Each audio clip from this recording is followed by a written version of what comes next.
قرآن مقدس کی ایک آیت کی 70 ہزار تفسیریں بیان کی گئی ہیں، اور یہ جو تفاسیر 70 ہزار ہے یہ ظاہری تفسیر ہے۔ باطنی تفسیر اور علم باطن تو ایک الگ ہی چیز ہے۔ آج کل غالب اور اقبال اور میر وغیرہ کی شاعری پر جب اہل علم تشریح کرنے پر آتے ہیں تو یہ سمجھ میں آتا ہے کہ غالب کے ایک ہی شعر میں کتنے معنی نکلتے ہیں۔ جب ایک انسان کے کلام کا یہ عالم ہے تو خالق کائنات کے کلام کا عالم کیا ہوگا؟ اس رب تبارک و تعالیٰ کے کلام کے معنی کی شان کیا ہوگی؟ اسی لیے فرمایا گیا کہ نزول قرآن بند ہو چکا ہے۔ جب تک حضور سید عالم صلی اللہ علیہ وسلم روئے زمین پر ظاہری طور پر موجود رہے تب تک قرآن کا نزول ہوتا رہا۔ آقا کریم صلی اللہ علیہ وسلم پر پھر قرآن مقدس کا نزول ختم ہو گیا، اب کسی پر قرآن کا نزول نہیں ہو سکتا۔ قرآن کی آیتوں کا نزول تو بند ہوا ہے، لیکن قرآن کی آیت کے معنی کا نزول ابھی بھی بند نہیں ہوا ہے۔ جو حضور سید عالم صلی اللہ علیہ وسلم سے جتنا قریب ہوتا جائے گا اس کے دل پر مصطفیٰ جان رحمت کے دل کی خیرات میں معنی قرآن کا نزول ہوتا چلا جائے گا، وہ قرآن سے اتنا ہی قریب ہوتا چلا جائے گا، قرآن کو اتنا ہی سمجھتا چلا جائے گا۔ اسی لیے قرآن میں غور کرنے کا حکم دیا گیا، قرآن مقدس میں فکر سے کام لینے کا حکم دیا گیا، قرآن مقدس کے اندر غور و خوض کا حکم دیا گیا۔ جیسے کہ ایک غواص جو تیرنے کی جتنی طاقت رکھتا ہے، جس طریقے سے وہ سمندر کے اندر چلا جاتا ہے، اس کو اسی طرح سے قیمتی موتی ہاتھ آتے جاتے ہیں۔ اسی طرح سے ایک عالم قرآن، ایک عامل قرآن، ایک عاشق رسول جب قرآن کے دریا میں گوتا لگاتا ہے تو اس کو نئے نئے معنی ملتے چلے جاتے ہیں، نئے نئے مفاہیم ملتے چلے جاتے ہیں۔ اللہ اکبر۔ اور قیامت تک کے قرآن کے معنی کا نزول ہوتا رہے گا، اہل دل پر قرآن کے معنی نازل ہوتے رہیں گے اور وہ قرآن مقدس سے اپنی پیاس بجھاتے رہیں گے۔ نادان جب دنیا کے سمندروں کی کوئی حد نظر نہیں آتی تو کلام الہی کی حد کیسے ہو سکتی ہے؟ میرے آقا صلی اللہ علیہ وسلم کے دیوانوں، میں نے قرآن مقدس کی آیت کریمہ تلاوت کی، میرا اللہ ارشاد فرماتا ہے ثم لتسألن یومئذ عن النعیم، قیامت کے دن اللہ تم سے نعیم کے بارے میں پوچھے گا۔ اسی آیت کریمہ پر کبھی ہم نے یہاں خطاب بھی کیا تھا، نعیم سے مراد کیا ہے؟ کسی مفسر نے کہا نعیم سے مراد اللہ پانی کے بارے میں پوچھے گا، کسی نے کہا نعیم سے مراد اللہ کھانے کے بارے میں پوچھے گا، کسی نے کہا نعیم سے مراد اللہ تمہاری زندگی کے بارے میں پوچھے گا، کسی نے کہا نعیم سے مراد اللہ تمہاری جوانی کے بارے میں پوچھے گا۔ لیکن سید المفسرین، رئیس المفسرین عبداللہ ابن عباس رضی اللہ تعالیٰ سے پوچھا گیا ثم لتسألن یومئذ عن النعیم، قیامت کے دن اللہ تم سے نعیم کے بارے میں پوچھے گا۔ کس دن نعیم کے بارے میں پوچھے گا؟ جس دن کوئی ماں بیٹے کے کام نہ آئے گی، جس دن باپ کسی بیٹے کو پہچانے گا نہیں، اولاد باپ کے دشمن ہو چکے ہوں گے، دوست کا دشمن ہو چکا ہوگا، سورج سوا نیزے پر ہوگا، کوئی کسی کا پرسان حال نہ ہوگا، اللہ تم سے نعیم کے بارے میں پوچھے گا۔ ابن عباس کہتے ہیں جب سورج سوا نیزے پہ ہوگا، کوئی کسی کا پرسان حال نہ ہوگا، انسان کے بدن پہ کپڑے تک نہ ہوں گے، انسان بغیر کفن کے اٹھے گا، اپنے آپ کو دیکھنے کی فرصت نہ ہوگی، اللہ تم سے نعیم کے بارے میں پوچھے گا۔ تو یہ نعیم کیا ہے؟ ابن عباس کہتے ہیں علی اور اولاد علی کے حق کے بارے میں پوچھا جائے۔ نعرہ تکبیر، نعرہ رسالت، نعرہ حیدری۔ اللہ تم سے پوچھے گا نعیم کے بارے میں تم نے علی اور اولاد علی کا حق کیا ادا کیا تھا، تم نے اولاد علی سے کتنی محبت کی تھی، اس لیے کہ اللہ نے ان کی محبت کو قرآن میں فرض قرار دیا. قُلْ لَا أَسْأَلُكُمْ علیہ اجرن الا المودۃ فی القربى. حبیب آپ کہہ دیں محبوب کہ ہم نے جو کچھ دیا اس کے صلے میں کچھ نہیں چاہتے تو بس اتنا ہے کہ تم ہمارے ایماندار قرابت داروں سے محبت کرو. پوچھا گیا حضور کس سے کریں؟ ارشاد ہوا علی سے کریں. حضور کس سے کریں؟ فاطمہ سے کریں. حضور کس سے محبت کریں؟ حسن اور حسین. اور قیامت تک ان کی نسلوں سے محبت کرتے رہنا. میرے آقا علیہ السلام کے دیوانوں، اسی لیے تو امام اہل سنت فرماتے ہیں خوشا دلے کے دہندش ولائے آل رسول، خوشا سرے کے کنندش فدائے آل رسول.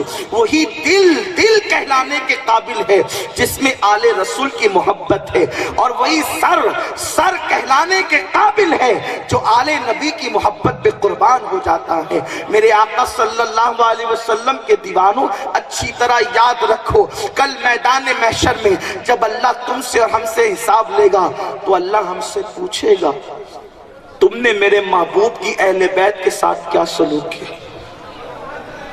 ان سے دشمنیاں تو نہیں کرتے تھے، ان کی بے ادبیاں تو نہیں کرتے تھے، ان کی دشمنی میں ان کے دشمنوں کے ساتھ ساز باز تو نہیں کرتے تھے، حسین کی محبت میں یزید کو بڑھاوا تو نہیں دیتے تھے. بلکہ مجھے تو حیرت ہے، ترمذی شریف کی حدیث میں آقا علیہ السلام نے یہاں تک فرمایا کہ جب لوگ، مفہوم حدیث ہے، لوگ میرے پاس حوض کوثر پر جام کوثر پینے کے لیے آئیں گے. آقا فرماتے ہیں اس وقت تک کوثر کا جام ان لوگوں کو نہیں پلاؤں گا جب تک ان سے ایک سوال نہ پوچھ لوں. اللہ سوال پوچھے گا تو حضور سفارش کریں گے، شفاعت کر کے ہمیں بچائیں گے، لیکن بچانے والا جب خود امتحان لے گا تو اس وقت کیفیت کیا ہوگی؟ سارے سوالات کے جوابات اللہ کو دینے ہیں، لیکن آقا فرماتے ہیں ایک سوال میں بھی تم سے پوچھوں گا. صحابہ کو حیرت ہوئی، بچانے والا جب خود ممتحن بنے گا تو وہ ایک ہی سوال پوچھ لیا جائے کہ حضور کیا سوال ہوگا؟ آقا سے پوچھا آقا بتا دیں کہ آپ آخر حوض کوثر پر جام پلانے سے پہلے کیا پوچھیں گے؟ اس وقت میرے آقا فرماتے ہیں میں یہ پوچھوں گا کہ تم نے میرے بعد میری اہل بیت کے ساتھ کیا سلوک کیا، ان کا حق ادا کیا کہ نہیں، ان سے محبت کی کہ نہیں. اللہ اکبر.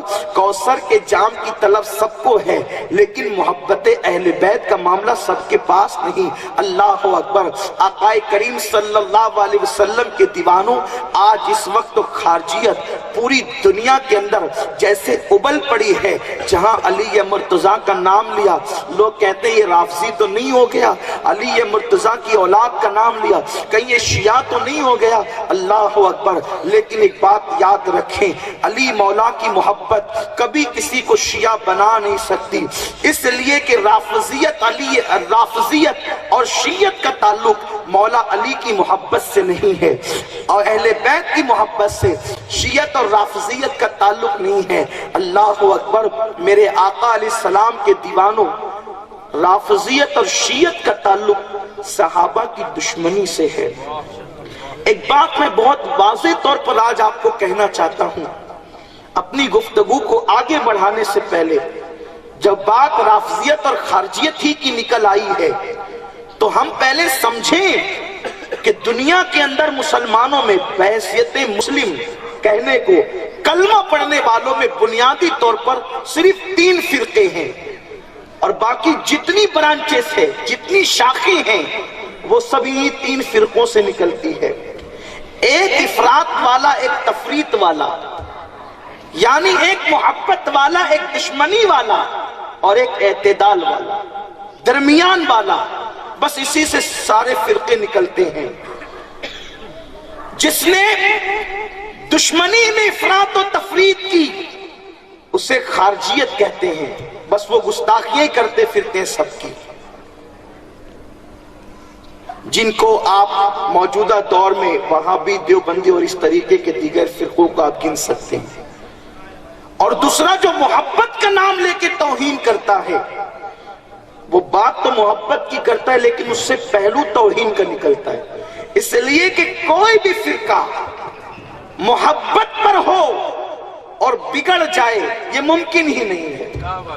ہر فرقے کا بگاڑ نفرت پر ہے، اگرچہ بات محبت کی کرے، یہاں دھوکہ ہوتا ہے، بات محبت کی کرے لیکن پہلو نفرت کا نکلتا ہے۔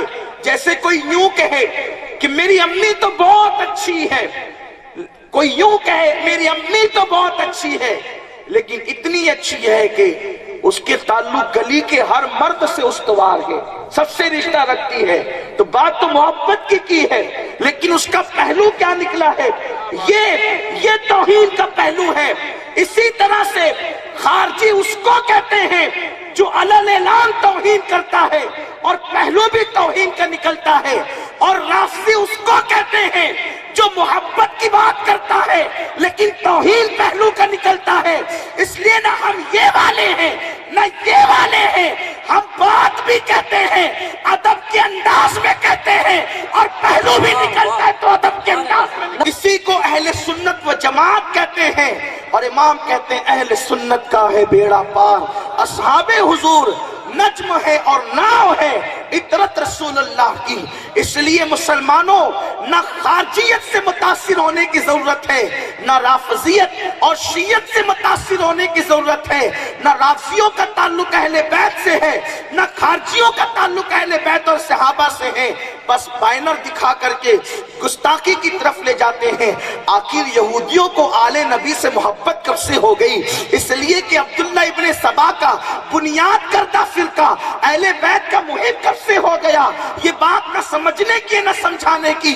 بھولے بھالے مسلمانوں اپنے آپ کو ہوشیار کر لو۔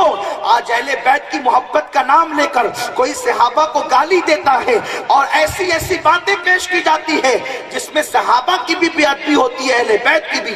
جب کوئی بندہ اہل بیت کا نام لے کے صحابہ کی توہین کریں گے تو ہم کان پکڑ کے بتا سکتے ہیں کہ یہ صرف صحابہ کی توہین نہیں کر رہا ہے بلکہ یہ اس میں اہل بیت کی بھی توہین کر رہا ہے۔ میں آپ کو بتاؤں آج کل بہت سے لوگ اہل بیت کی محبت اور ہمدردی میں رافضیت اور شیعت کی طرف جانے صحابہ کو گالی دے رہے ہیں۔ ہم کہتے ہیں بھائیو سوچو تو صحیح، اہل بیت سے محبت آج آپ کرتے ہو، غوث الاعظم کو نہیں تھی؟ غوث الاعظم نے رافضیت کی مخالفت کیوں کی ہے؟ آج آپ کو اہل بیت کی محبت آئی، غریب نواز کو نہیں تھی؟ غریب نواز سنیت پر کیوں قائم رہے؟ اس سے پتا چلا کہ اہل بیت میں جتنے نامور لوگ ہیں انہوں نے سب سنیت پر زندگی گزاری ہے۔ دیکھو علی کا وہ بیٹا جس پہ علی کو ناز ہے، غوث الاعظم دستگیر ساری زندگی سنیت پہ گزاری۔ آپ کیسے ہو؟ کیا باغ فدق کی داستان غوث الاعظم کو نہیں پتا تھی؟ آج آپ کو پتا چل گئی؟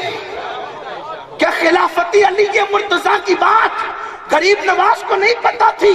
آج آپ کو پتا چل گئی؟ سیدہ فاطمہ سے محبت وہ 5ویں صدی کا زیادہ کر رہا تھا یا 14.5 صدیوں کے بعد والوں کو محبت زیادہ پیدا ہوگی؟ بات کس چیز کی کرتے ہو؟ اگر بات شیعہ باغ فدق کی کرتے ہیں کہ فاطمہ پہ ظلم کیا، فاطمہ کو باغ فدق نہیں دیا اور وہ مانگنے گئی، وہ روتی رہی اور ان کو نہیں دیا، پھر وہ اس کے دروازے گئی، وہ اس کے دروازے گئی۔ میں بات کھل کے کرنا چاہتا ہوں تاکہ واضح ہو جائے اہل سنت کا مسلک صرف اہل بیت اور صحابہ اور محبوبان بارگاہ کی محبت پر ہے، باقی سب اہل بیت کے دشمن ہے، سب صحابہ کے دشمن ہے، سب اولیاء کے دشمن ہے، اور ہمیں اس مسلک پہ ناز ہے۔ ہم زندہ بھی سنیت پہ رہنا چاہتے ہیں اور مرنا بھی سنیت پر چاہتے ہیں۔ سبحان اللہ، نعرہ تکبیر، نعرہ رسالت۔ یہ بات کہ ابو بکر نے ظلم کیا فاطمہ پہ اس لیے ہم سنی نہیں رہیں گے، آپ کا کیا، آپ کا بگڑتا ہے، سنیت کا کیا بگڑتا ہے؟ اگر دریا سے قطرہ جدا ہو جائے تو وہ سوکھتا ہے، دریا کا بگڑنا کیا ہے؟ دریا کا بگڑنا کیا ہے؟ اسی دریا کے قطرے کا نام غوث الاعظم دستگیر، اسی دریا کے قطرے کا نام غریب نواز اجمیری ہے، اسی دریا کے قطرے کا نام وارث دیوا ہے، اسی دریا کے قطرے کا نام محبوب الہی ہے۔ جب ایسے قطرے بنتے ہیں، ایسے قطرے ملتے ہیں تو سنیت کا دریا بنتا ہے۔ یہ اتنا عظیم دریا ہے، خدا کی قسم، جس پر اللہ اس کے رسول بھی ناز فرماتے۔ تو یہ کہ ایک بات کہنا چاہتا ہوں جس کو بہت مظلومی کے ساتھ شیعہ پیش کر کے تمہیں اہل بیت کی محبت کا واسطہ دے کے رافضیت کی طرف بلاتے ہیں۔ حضور کے وصال کے بعد فاطمہ باغ فدق مانگنے پہلے ابو بکر کے دروازے پہ گئی، انہوں نے نہیں دیا۔ حضرت عمر کے دروازے پہ گئی، انہوں نے نہیں دیا۔ عثمان غنی کے دروازے پہ گئی، نہیں دیا۔ صحابہ کے دروازے پھرتی رہی، اور اس کے بعد پھر ایک عام آدمی سن کے سوچتا ہے ایسا کیا، اس کا مطلب ظلم کیا فاطمہ پر۔ ایک بات اتنی کہتا ہوں، ایک بات، اس میں فاطمہ کی تعظیم نہیں ہے، سیدہ فاطمہ کی ہزارہا بے ادبی ہے۔ اس کو یوں سمجھو، دھوراجی کی ایک لڑکی اپنے باپ کے انتقال کے بعد فوراً بھائی کا دامن پکڑ کے کہے کہ میرا حصہ دے، گلی کی عورتیں بات کرے گی بے شرم کو باپ سے زیادہ مال سے پیار ہے، اور لوگ بات کریں گے باپ سے زیادہ مال سے پیار ہے۔ کیا یہ انتظار کر رہی تھی باپ کے مرنے کا؟ رافضی دراصل یہودیوں کی بنیاد ڈالی ہوئی قوم ہے، تو وہ چاہتے ہیں کہ کھل کر تو ان کی بے ادبی ہو نہیں سکتی، کیونکہ جب بے ادبی کرنے جائیں گے تو سنی آیت پڑھیں گے، انما یرید اللہ لیذھب عنکم الرجس اہل البیت ویطہرکم تطہیرا۔ اگر بے ادبی کرنے جائیں گے تو حدیث پڑھیں گے کہ الفاطمۃ بدغۃ منی، چونکہ کھل کر جس پر نشتر نہیں لگ سکتا تو ایسا نشتر لگاؤ کہ بات بھی بنے اور دشمن پہچانا بھی نہ جائے۔ بتاؤ میرے بھائیوں، جب ایک عام لڑکی باپ کے انتقال کے بعد اگر حصے کا مطالبہ کرے، کبھی چودھری کے دروازے پہ جائے، کبھی صدر کے دروازے پہ جائے، تو لوگ کہیں گے اسے باپ کی موت کا کوئی غم نہیں، یہ محبت مال میں ڈوبی ہوئی ہے۔ لیکن اللہ اکبر، لوگوں نے کیسے یقین کر لیا کہ وہ ابو بکر کے دروازے پہ گئی، وہ عمر کے دروازے پہ گئی، وہ عثمان کے دروازے پہ گئی، لوگوں کے دروازے پہ گھومتی رہی۔ یہ سب کذب ہے، دجل ہے، فریب ہے، مکر ہے۔ اور اگر بات حصہ ہی مانگنے کی تھی تو میں یہ کہتا ہوں سیدہ فاطمہ ایک اکیلی وارث تھی رسول اللہ کی۔ کیا یہ بات اسلام کے قوانین میں نہیں؟ جب کسی کا انتقال ہوتا ہے تو جہاں اولاد مال میں وارث ہوتی ہے وہیں پہ بیویاں بھی ہوتی ہے۔ مجھے حیرت ہے، اگر وہ مانگ رہی تھی تو کیا پورے باغ فتح کو اگر کوئی بیٹی یہ کہے کہ میرے باپ کے انتقال کے بعد باپ کا پورا مال مجھے چاہیے تو لوگ کہیں گے شرم کر، سب کا حصہ تو کسب کرتی ہے۔ اور ایسی گندی بات نبی کی بیٹی کے لیے راضیوں تم کہہ کے سینہ بھی پیٹتے ہو، تمہیں شرم نہیں آتی؟ خدا کی عزت کی قسم، ایک باغ فتح کیا ہے؟ فاطمہ اس عظیم ملکہ فردوس بری کا نام ہے کہ جس دن علی مرتضیٰ نے آ کے کہا تھا کہ نبی نے داستان سنائی ہے سلیمان کی بیٹی کی، یہ جہیز دیا، یہ جہیز دیا، یہ جہیز دیا، تو سیدہ نے سوچا کہیں علی یہ تو نہیں کہنا چاہتے کہ سلیمان نے اپنی بیٹی کو اتنا کچھ دیا اور سید الانبیاء نے مجھے کچھ نہیں دیا۔ ہاتھ اٹھ گئے، اللہ بتا دے علی کو کہ میرا مقام کیا ہے۔ تو جنت میں علی کے مرتضیٰ نے خواب میں دیکھا کہ فاطمہ منبر پر ہزاروں کنیزیں پیچھے پیچھے اور ایک عورت آ کر فاطمہ کو جوتی پہناتی ہے۔ صبح اٹھ کر کے پوچھا فاطمہ خواب یہ دیکھا کہ کوئی تجھے جوتی پہناتی ہے؟ مسکرا کے فاطمہ نے کہا رات جس کے جہیز کا ذکر کر رہے تھے وہی سلیمان کی بیٹی مجھے جوتیاں پہنا رہی۔ رافضیوں، جس فاطمہ کو تم مانتے ہو اسے بھکارن کی شکل میں پیش کرتے ہو، اور جس فاطمہ بنت محمد کو ہم مانتے ہیں اس کے بارے میں عقیدہ یہ ہے کہ سدرہ کا مکین جبریل بھی فاطمہ کے دروازے پر بھیک مانگنے کے لیے۔ سبحان اللہ، سبحان اللہ، واہ واہ۔ یوں کہا کرتے ہیں سنی داستان اہل بیت، ہم اہل بیت کو بھکاری بنا کے پیش نہیں کرتے، ہم اہل بیت کو جبریل بھی اس دروازے پہ خیرات مانتا۔ اگر خارجیت کو شک ہے کہ میں اپنی عقیدے کی گلوں کی بنیاد پہ کہہ رہا ہوں کہ جبریل بھی بھیک مانگنے آتا ہے. اٹھاؤ تفسیر قرآن، اٹھاؤ تفسیر قرآن.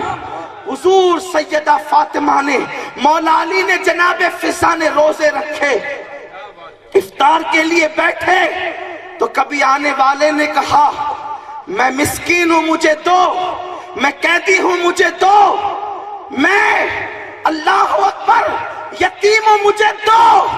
تینوں دن تک کبھی اسیر، کبھی مسکین، کبھی یتیم بن کر کے آیا، اور فاطمہ نے افطار کی روٹیاں اٹھا کر کے دے دیا، پانی پہ افطار کیا.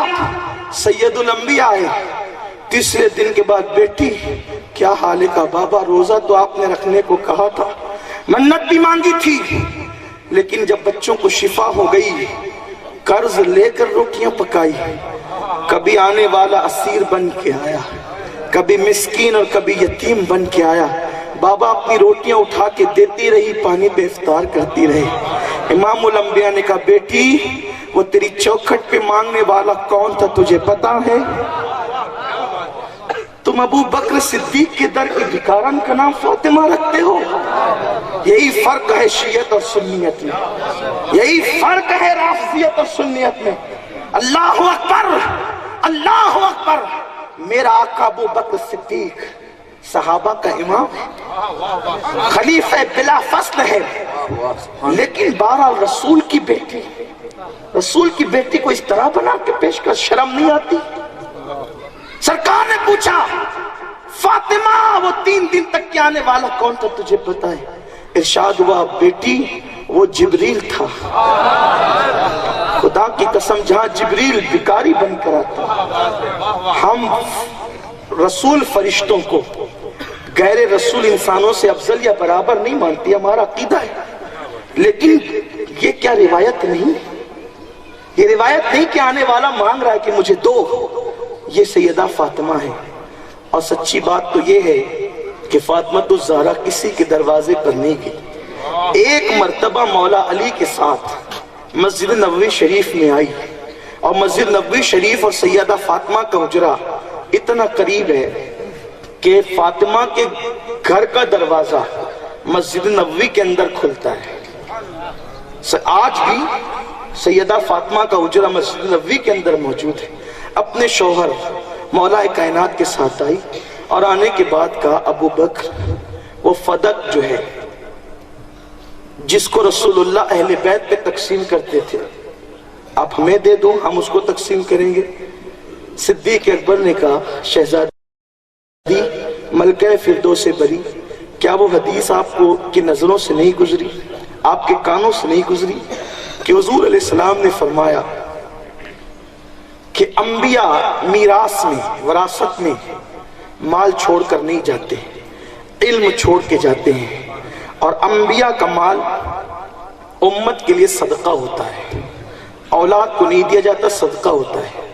یہاں اتنی باتیں گڑی جاتی ہے کہ پھر مارا گیا اور یہ کیا گیا اور وہ کیا گیا. خدا کی عزت کی قسم شرم آتی ہے. کیا لوگ بکتے ہیں اور کیا اس مقدمے کو بنا کے پیش کرتے ہیں. کوئی یہ کہتا ہے کہ گئی تھی تو دے کیوں نہیں دیا. میں نے کہا کہ محبت کا تقاضا تھا اس لیے نہیں دیا، کیونکہ حضور علیہ السلام نے فرمایا کہ نبیوں کا مال امت کے لیے صدقہ ہوتا ہے، اور صدقہ آل محمد پہ حرام ہے. اگر آج کسی سید کا بیٹا یا کسی پیر کا بیٹا یا کسی عالم کا بیٹا معاذ اللہ ثم معاذ اللہ سود کے پیسے کا کوئی اسے پان کھلا رہا ہو اور میں اس سے محبت کرتا ہوں، میں نے دیکھ لیا، تو میں اس پان کو ہاتھ سے چھین لوں گا. نہیں شہزادے یہ تیری شان نہیں، اگرچہ تجھے پتا نہیں لیکن یہ تیری شان نہیں. اگر تو نے آج سود کے پیسے کا پان منہ میں ڈال لیا تو قیامت تک تیرے بابا کو لوگ تانا دیتے رہیں گے کہ وہ فلاں کی اولاد تو یہ کہ باپ اتنا اچھا اور اولاد اتنی کمینی کہ سود کے پیسے سے پان اڑاتی ہے. اس لیے محبت کا تقاضا یہ ہے کہ اگر حرام منہ میں جا رہے تو روک لیا جائے. آل محمد پر صدقہ حرام، اور رسول اللہ نے فرمایا کہ میرا مال یا انبیاء کا مال امت کے لیے صدقہ ہوتا ہے. اب آپ مجھے بتائیں کہ اگر یہ بات محبت کے خلاف تھی کہ چلو مانگ رہی تھی تو دے دیتے، تو پھر اس حدیث کو کیا نام دو گے؟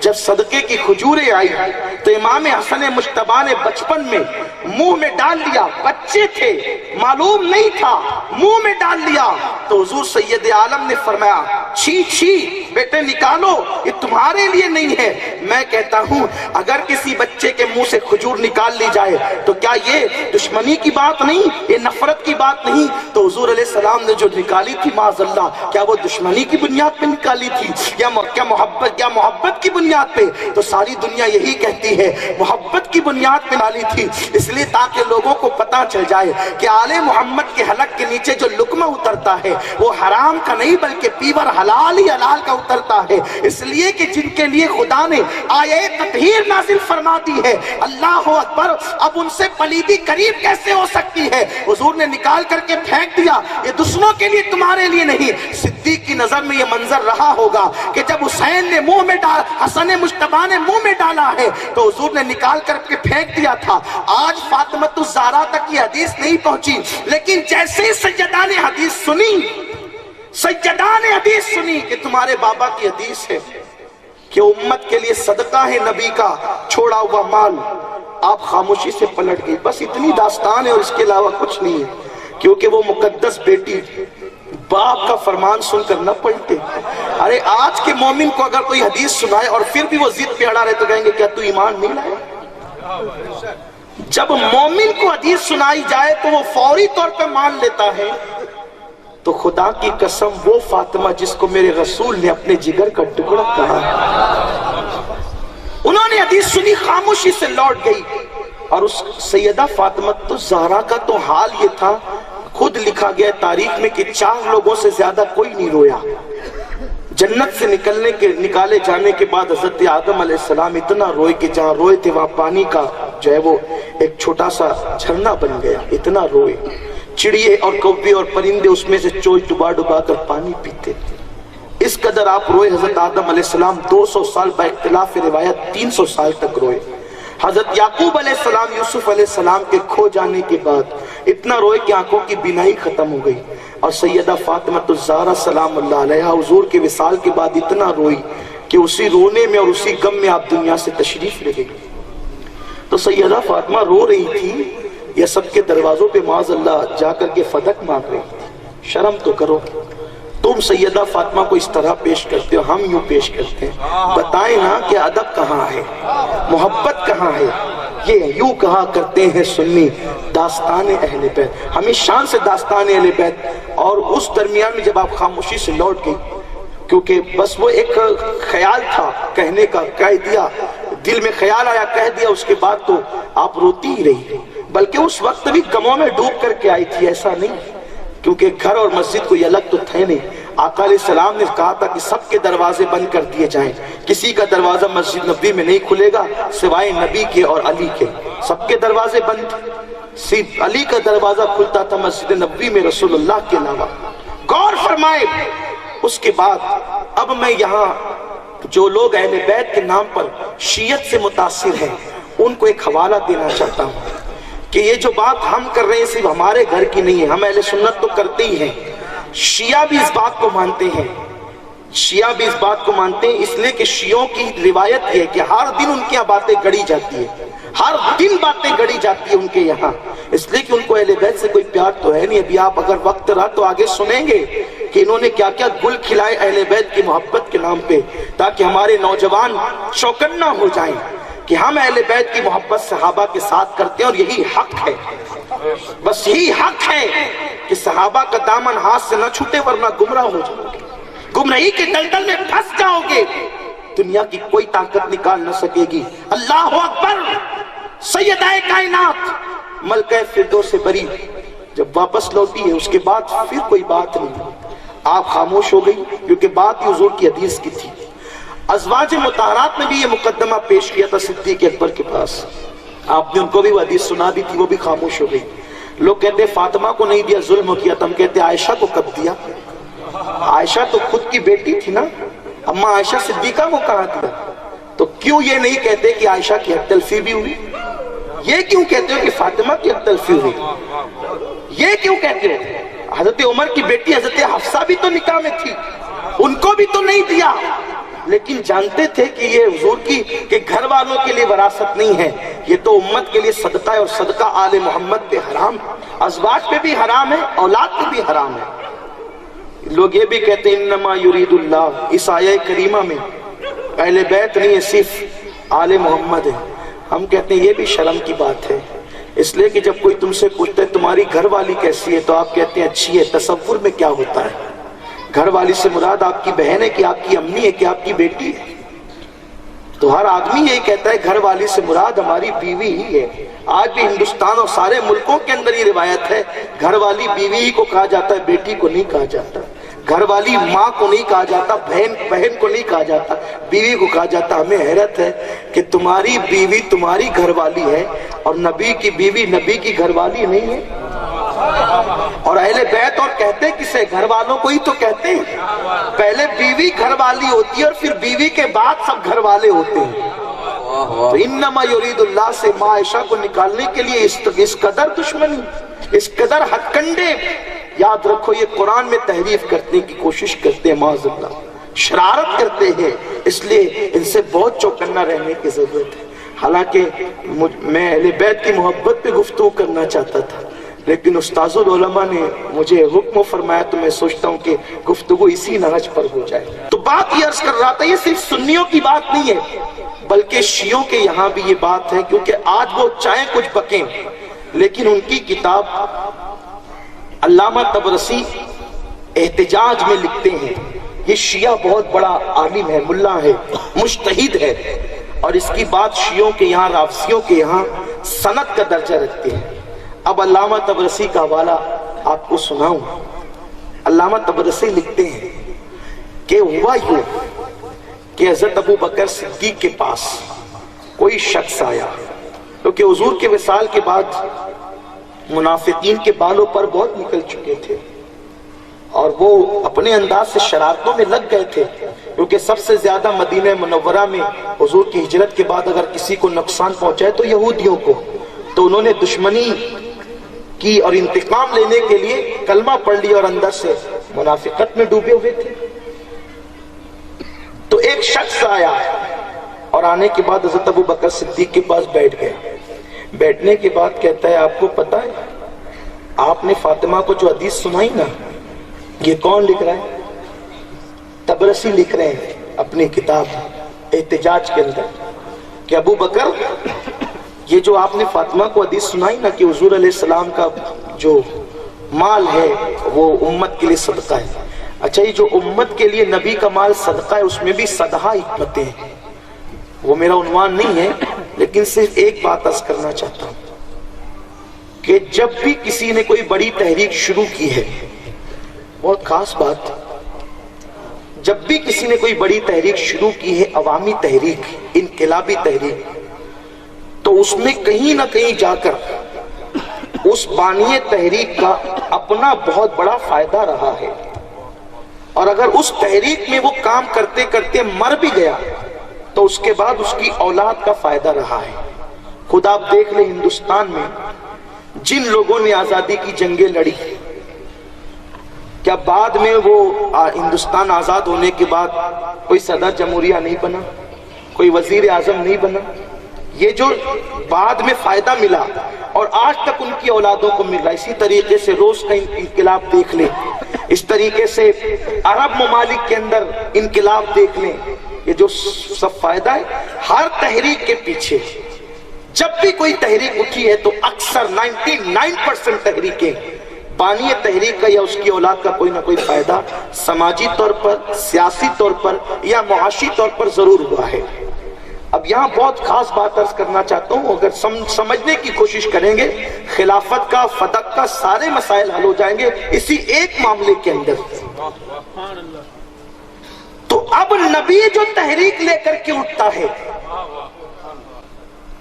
تو انبیاء کے بھی مخالفین ہوتے ہیں، تو اللہ تبارک و تعالیٰ نے نبیوں کی اولاد پر نبی کی وراثت کو اس لیے حرام کر دیا اور اس کو امت کے لیے صدقہ قرار دیا کہ نبی کے وصال کے بعد جب مال رہے گا تو کوئی مورخ یہ نہ لکھے کہ پتھر کھائے تھے اس لیے کہ خود مصیبت میں زندگی گزاروں گا لیکن اپنی اولاد کا تو بھلا ہوگا، اپنے بیٹوں کا تو بھلا ہوگا، اپنی بیویوں کا تو بھلا ہوگا۔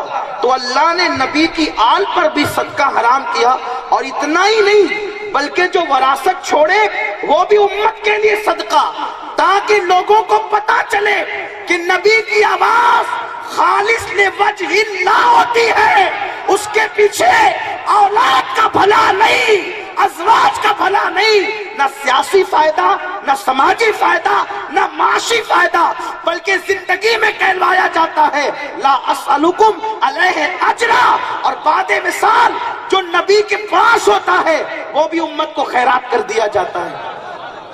اور نبی اپنے بعد اپنے گھر والوں کو اس لیے خلافت کے لیے نامزد نہیں کرتا کہ اگر علی مرتضیٰ کو نامزد کر دیا جاتا تو مورخین لکھتے کہ ٹھیک ہے مال تو صدقہ کر دیا گیا لیکن اپنی مسند تو اپنے بھائی کو دے دی گئی تاکہ اب آل محمد عیش کی زندگی گزاریں، اس لیے اپنے بعد بھائی کو بھی نامزد نہیں کیا اور بتا دیا کہ ہم مفاد کے لیے نہ سیاسی نہ سماجی نہ معاشی، جو کیا گیا لوجہ اللہ کیا گیا، اور امت کا رشتہ اللہ سے جوڑنے کے لیے کیا گیا، جہنمیوں کو جنتی بنانے کے لیے کیا گیا۔ اسی لیے جب کہا گیا تو حضور اپنے بعد کسی کو نامزد کر دے، ارشاد فرمایا لوگ اپنے طور پر جس کو مناسب سمجھیں گے نامزد کر دیں گے، اس کی ضرورت نہیں ہے، لیکن ساتھ ہی اشارہ بھی دے دیا تھا کہ میرے بعد میرے مصلی پر کوئی کھڑا ہوگا تو وہ ابو بکر صدیق کھڑا ہوگا۔ جب یہ بات حضور نے کہی تھی تو اس وقت اماں عائشہ کے جملے یہ تھے، یا رسول اللہ میرے ابا رقیق القلب ہیں، نرم دل ہیں، وہ آپ کے مصلی پہ کھڑے ہونے کی طاقت نہیں رکھیں گے۔ اس وقت حضور نے جلال میں فرمایا تھا، اے عورتوں تم تو ایسی ہو جیسے یوسف علیہ السلام کی عورتوں زمانے کی عورتوں کی طرح، یعنی جس قسم کی باتیں وہ کرتی تھی اس قسم کی باتیں تم بھی کر رہی ہو۔ میں اس کا لغوی ترجمہ نہیں کر سکتا، میرے اندر اتنی ہمت نہیں کہ نبوی جلال کو میں اپنی ماں کے لیے الفاظ کا جامع پہنا سکوں، اس لیے میں اس کا ماحصل پیش کر رہا ہوں۔ ارشاد فرمایا عورتوں تم جناب یوسف علیہ السلام کے زمانے کی عورتوں کی طرح ہو کہ جس طرح کی باتیں وہ کرتی تھی اس طرح کی باتیں تم کر رہی ہو۔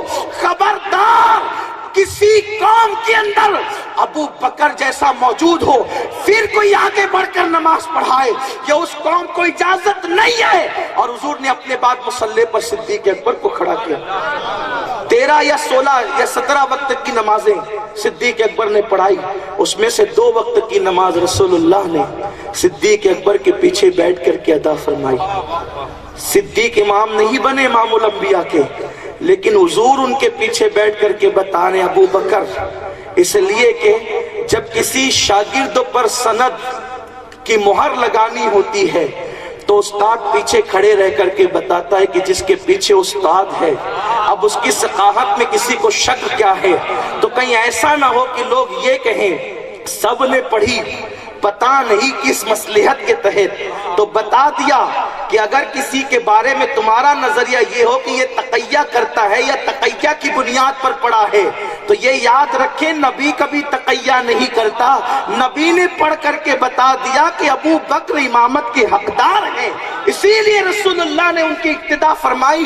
بظاہر یاد رکھیں نبی امام الانبیاء کی امامت ابو بکر نے نہیں کی بلکہ حضور نے ان کی امامت پر مہر لگائی، صدیق اکبر کی امامت پر۔ تو عرض یہ کر رہا تھا، علامہ طبرسی لکھتے ہیں کسی نے آگے کہا ابو بکر فاطمہ الزہرا کو تم نے حدیث سنائی، وہ ناراض ہو کے گئی، ناراضگی کی کوئی بات ہی نہیں تھی، لیکن وہاں چونکہ کہنے والے نے آگ ہی لگانی ہوگی، کہا کہ وہ ناراض ہو کر گئی ہے، قربان جائیں۔ اچھا یہ بات اگر اہل سنت کی کتابوں بھی ہے دوسرے انداز سے، لیکن وہاں اصل یہی ہے، مگر ہم طبرسی سے اس لیے پڑھ رہے ہیں، احتجاج سے اس لیے پڑھ رہے ہیں تاکہ جو لوگ جو ہے نا شیعت کی باتیں کر کے ان کو بھی پتا چل جائے کہ آپ جس گھر کی حمایت کر رہے ہیں وہ گھر بہت پائیدار نہیں ہے، وہ تارے عنکبوت سے بھی زیادہ کمزور ہے، وہ مکڑی کے جالے سے بھی زیادہ کمزور ہے، آپ جس کی حمایت میں کھڑے ہوئے ہیں آپ کو بہت ہوشیار رہنا چاہیے کیونکہ ایمان اہم چیز ہے، اور جس کھانے میں اہل بیت کی حمایت نہ ہو خدا کی قسم آخر وہ کھانا خراب نہیں ہوگا تو کیا ہوگا؟ حضرت امام زین العابدین سے لے کر امام حسن عسکری تک، اور امام حسن عسکری سے لے کے غوث العظم تک، غوث العظم سے لے کے غریب نواز تک، غریب نواز سے لے کے شاہ برکت اللہ تک، شاہ برکت اللہ سے لے کر وارث دیوا تک، جتنے سید ہیں سب تو سنیت میں نظر آ رہے ہیں۔ رافضی اگر حق پر ہے تو ذرا اتنا بتا دے کون سا سید تمہارے ساتھ ہے اور وہ صحیح النسب ہے۔ اس لیے کہ اگر تم یہ بات کرتے ہو، اور یہ حدیث بھی ہے، یہ حدیث بھی ہے کہ زانی کا بیٹا کبھی اہل بیت کا عاشق نہیں ہو سکتا، تو جیسے زانی کا بیٹا اہل بیت کا عاشق نہیں ہو سکتا، ویسے متع سے پیدا ہوا بیٹا بھی کبھی اہل بیت کا عاشق نہیں ہو سکتا۔ نام صرف بدلا ہے تو وہ بھی زنا ہے تو وہ بھی زنا ہے، اور زانی کی اولاد کے دل میں کبھی اہل بیت کی محبت پیدا نہیں ہو سکتی۔ متع کیا ہے؟ میں اپنی بہنوں سے، اپنے بزرگوں سے معذرت چاہتے ہوں، اسی لیے میں نے سوچا تھا کہ الوی صاحب نہ رہے تو اچھا، تاکہ ہاں ادب بھی مانے ہوتا ہے نا کوئی چیز، اور جہاں ادب نہیں ہو، لیکن اس لیے وہاں زبان بھی کھل سکتی تھی، تو میں نے سوچا تھا کہ حضور الوی صاحب بیٹھے اور برکت دے کر چلے جائیں، تاکہ جو بات کرنی ہو پھر کھل کے بھی ہو سکے۔ اور سفید ریش لوگوں سے معذرت، شیعوں کے یہاں متع ہے، اور متع کہتے ہیں 500 1000 2000 روپے دے کر 1 گھنٹے کے لیے نکاح کرنے کو، 2 گھنٹے کے لیے نکاح کرنے کو، 1 دن کے لیے نکاح کرنے کو۔ اس کا ماحصل یہ کہ متعینہ مدت کے لیے نکاح کرنے کو شیعوں کے یہاں متع کہتے ہیں۔ سفر پہ جاؤ، 1 گھنٹے کے لیے کسی عورت سے نکاح کر لو اور ضرورت پوری کر کے اس کو طلاق دے کر واپس لوٹو، اس کا نام متع ہے۔ اور یہ متع آج کی تاریخ میں، اہل علم کی توجہ چاہتا ہوں احتیاط کے ساتھ، آج کی تاریخ میں یہ متع حرام ہے، اور خیبر کے بعد سے لے کر آج تک ہر فقیہ نے، ہر عالم نے، ہر مجتہد نے اس کو حرام ہی مانا ہے۔ یہ زنا قرار دیا گیا ہے متع خیبر کے بعد۔ اب شیعوں کے یہاں اس کی فضیلت کیا ہے؟ اگر شیعہ سے متاثر حضرات موجود ہیں تو میں ان کو بتانا چاہتا ہوں کہ اہل بیت کا وہ احترام کتنا کرتے ہیں۔ منہج الصادقین میں ملا صادق لکھتے ہیں، یہ بھی شیعوں کے مجتہد ہیں، ملا صادق لکھتے ہیں یہ متع 1 گھنٹے کے لیے 500 روپیہ دے کر اقرار، ایگریمنٹ، زنا کا ایگریمنٹ کہ 1 گھنٹے تک ہم تمہارے ساتھ زنا کریں گے، 2 گھنٹے تک تمہارے ساتھ زنا کریں گے۔ ایک عورت سے ایگریمنٹ ہوتا ہے زنا کا، 8 گھنٹے تک زنا کریں گے۔ اسی متع جدید الفاظ میں زنا کے وقت متعینہ اور ایگریمنٹ کا نام متع ہے۔ زنا ایگریمنٹ کے، زنا کے ایگریمنٹ کا نام متع ہے، بس یہی ہے متع۔ ورنہ اگر کوئی یہ چاہتا ہے کہ اس پہ ہم مناظرہ کریں گے تو ہم کہتے ہیں صرف مناظرہ نہیں، ہم مباہلہ بھی کرنے تیار ہیں۔ ہاں ہم وہ لوگ ہیں، اگر کسی کو یہ ہے نا کہ رافضیت سچا مسلک ہے تو ہم مباہلے کے لیے بھی تیار ہیں، اور بفضل ہی تعالی ہم شکر کے طور پہ کہتے ہیں اگر کسی کو حسین پاک کی محبت ہے تو مولا حسین کی اولاد ہیں، اور اتنا ظرف رکھتے ہیں صحابہ کے دفاع کا کہ خدا کی قسم ان کے دفاع کے لیے ہم آگ میں کودنے کو بھی تیار ہیں کہ دنیا کو پتا چل جائے کہ وہ حق پر نہیں جو محبت کے نام لے کر کے گالیاں دیتے اور توہین کرتے ہیں۔ شیعو تمہیں شرم آنی چاہیے، ہم مولا علی کو کس طرح مانتے اور تم کیسے مانتے ہو؟ زنا کے ایگریمنٹ کا نام متع ہے۔ اور ملا صادق لکھتے ہیں اپنی تفسیر میں منہج الصادقین میں کہ جس نے 1 بار متع کیا یعنی ایگریمنٹ کے ساتھ زنا کیا، اس کو امام حسن کے برابر ثواب دیا جاتا ہے۔ جس نے 2 مرتبہ وہ زنا کیا متع، اس کو امام حسین کے برابر ثواب دیا جاتا ہے۔ جس نے 3 مرتبہ متع کیا اس کو مولا علی کے برابر ثواب دیا جاتا ہے، اور جس نے 4 مرتبہ وہ ایگریمنٹ والا زنا کیا متع، اس کو رسول اللہ کے برابر ثواب دیا جاتا ہے۔ ہم ایسے مسلک پہ لعنت کرتے ہیں کہ جس میں زنا کا ثواب امام حسن کے برابر ہو 2 مرتبہ زنا کا ثواب، امام حسین کے برابر ہو 3 مرتبہ زنا کا ثواب، مولا علی کے برابر ہو 4 مرتبہ زنا کا ثواب، رسول اللہ کے برابر ہو، یہ اہل بیت کی محبت ہے۔ سن اہل بیت کی محبت کیا ہے؟ خدا کی قسم ساری کائنات کا ایک سجدہ ایک پلڑے میں ہے، حسین کا ایک سجدہ ایک پلڑے میں ہے، ہو سکے تو لائیے دونوں جہاں میزان میں نے ایک سجدہ زمین کربلا سے لے لیا۔ رافضیوں تمہارے یہاں 2 بار زنا کا ثواب حسین کی ساری نیکیوں کے برابر ہے، ہمارے یہاں تو وہ زنا پہ لعنت ہے، حسین کے ایک سجدے کے برابر پوری کائنات کے سارے سجدے نہیں ہو سکتے۔ ہم یوں اندھا یوں کہا کرتے ہیں سنی داستان ہے، یہ ہے۔ اب بتاؤ انصاف چاہتے ہیں ہم، انصاف چاہتے ہیں ہم، اہل بیت کے عاشق کون ہیں؟ اہل بیت سے محبت کرنے والے کون ہیں؟